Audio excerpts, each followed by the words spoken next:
একটি সেতুর অভাবে প্রতিনিয়ত ভোগান্তির শিকার হচ্ছে কয়েক হাজার ক্রেতা বিক্রেতা ও খালের দুই পারে বসবাস করা বাসিন্দা সহ সাধারণ মানুষগুলো।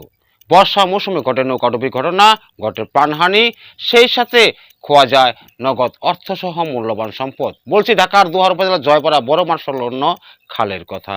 এমপি যায় এমপি আসে, বদলায় না সাধারণ মানুষের ভাগ্য ও শেষ হয় না ভোগান্তি। স্বাধীনতার ৫৪ বছরেও পূরণ হয়নি হাট সংলগ্ন খালের দুই পারে বসবাস করা বাসিন্দাদের মনের বাসনা।